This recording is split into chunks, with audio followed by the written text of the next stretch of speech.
Hola a todos, mi nombre es Anderson Núñez, soy estudiante de Ingeniería Mecánica y estudio en la Universidad José Antonio Páez.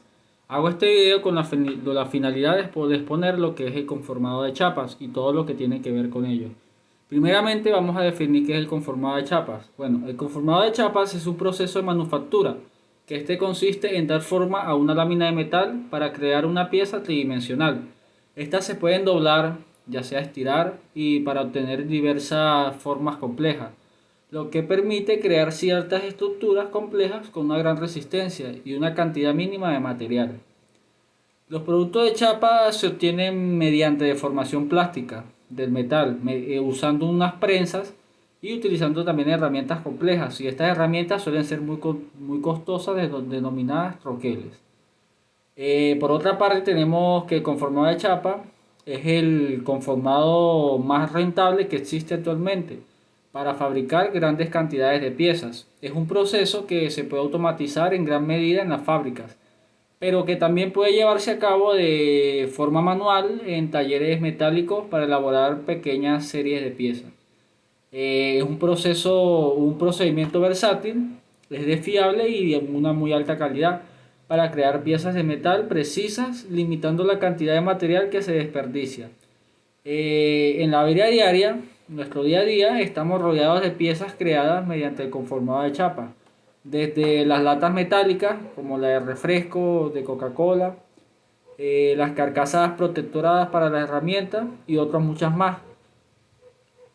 Entonces, una chapa es un producto plano de una anchura que puede ser de igual o superior a 600 milímetros. Esta se obtiene por laminaciones y tratamientos térmicos sucesivos del material. Una chapa fina se considera de un espesor menor a 3 milímetros y una chapa gruesa se considera de un espesor mayor a 3 milímetros. Vamos a nombrar unas características de los productos de chapa. Estas tienen formas complejas con muy excelente acabados superficiales y piezas de elevada relación rigidez-peso. Son bastante rígidas con un bajo peso.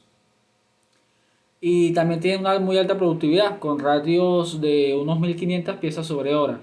Aunque estos solo se justifican con series largas para así poder minimizar lo que sea el coste de utilaje y los medios de producción. Las industrias de automóvil, los envases y electrodomésticos son grandes usuarios del proceso de conformado de chapa.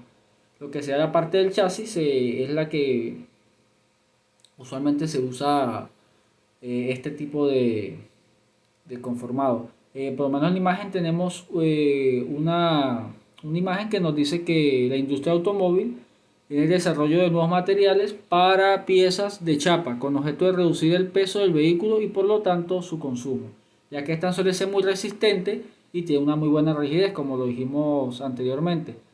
Unos materiales que mayormente se usan para esto es el acero al carbono, que es el más frecuente debido a su utilidad y se usa mucho en las carrocerías de automóvil, como lo mencionamos.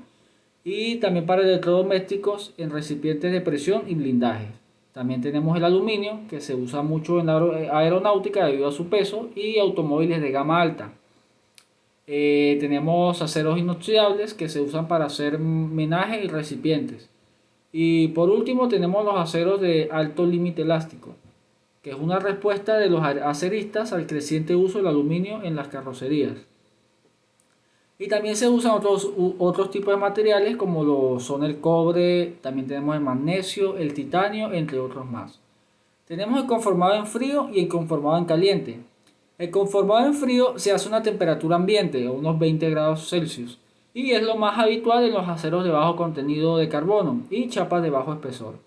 Tenemos el conformado en caliente, que es muy interesante en aceros de alto límite elástico y reduce el límite elástico, aumenta la ductilidad y reduce también lo que sería la recuperación elástica.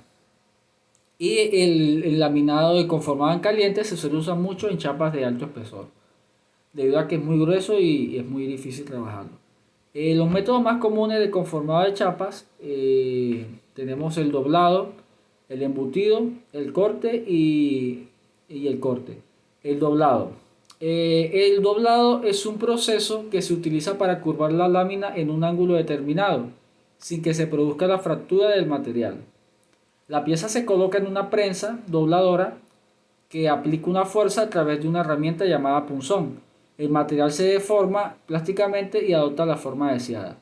En la imagen tenemos es una imagen representativa en donde se ve el ángulo que se quiere desear.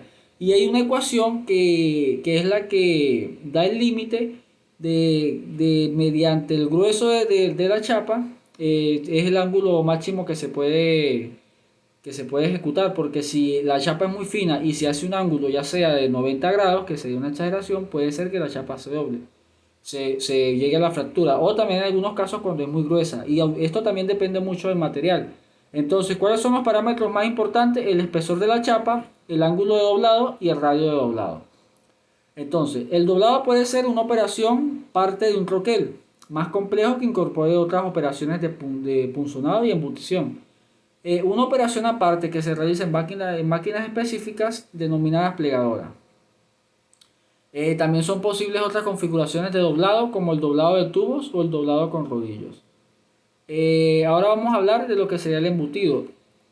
Sin antes mencionar que tenemos unas imágenes representativas en cómo se hace el doblado, en donde se presiona la pieza y se coloca algo que se llama matriz, que sería lo que empuja, dobla y después se asegura con una aplanadora para que el doblez quede cuando se hace un doblez de 90 grados. Ok, ahora vamos a hablar del embutido. El embutido es un proceso que se utiliza para crear piezas con una forma tridimensional, como por ejemplo tenemos las cajas, los recipientes, entre otros. La pieza se coloca sobre un molde y se aplica una fuerza a través de una herramienta llamada punzón que presiona el material hacia adentro del molde. El embutido se puede realizar en una o varias etapas, dependiendo de la complejidad de la pieza. Un ejemplo de estas puede ser unos productos obtenidos por embutición, puede ser la carrocería y otras piezas de automóvil, como depósitos y recipientes. Y también menaje de cocina. Los lavaplatos es un arte, lo que sea la embutición. Ok, también tenemos un límite de embutilidad, que aquí en este caso existe un diámetro máximo de chapa que puede embutirse para un cierto diámetro de punzón, sin que aparezcan las grietas. En el mapa mental tenemos una imagen de una pieza de carrocería, en este caso sería plástica, en donde hubo una mala embutición, en donde hubo una grieta debido a falta de material, que el material no reaccionó de la manera adecuada en este caso.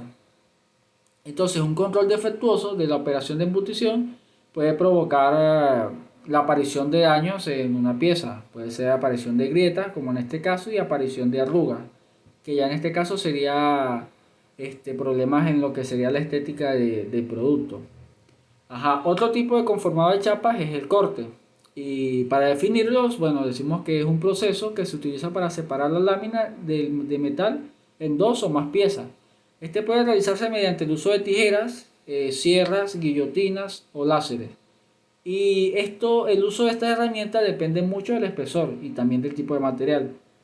Ok, entonces existen diferentes métodos industriales para el corte de chapa, que es el punzonado, en donde el material se cizalla por efecto de contacto con el conjunto punzón matriz.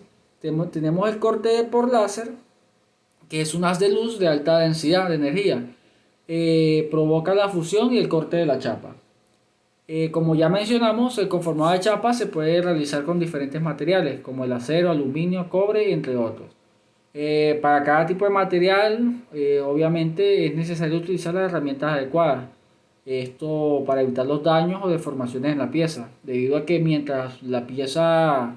si la pieza no llega a tener un buen comportamiento, ya es material que se pierde y esto aumentaría lo que sería la pérdida de material. Y además también es importante el control de la temperatura y la velocidad de la prensa, debido a que si es muy rápido puede generar ciertas fracturas y no garantizar una buena calidad. Entonces, una vez se ha conformado la pieza, también se pueden realizar otros procesos como el mecanizado, el acabado superficial y la pintura. Todo esto dependiendo del uso final de la pieza. Y por último es la comercialización de estas piezas, que puede ser a través de distribuidores especializados o mediante contacto directo con clientes específicos. Y esto fue todo, muchas gracias.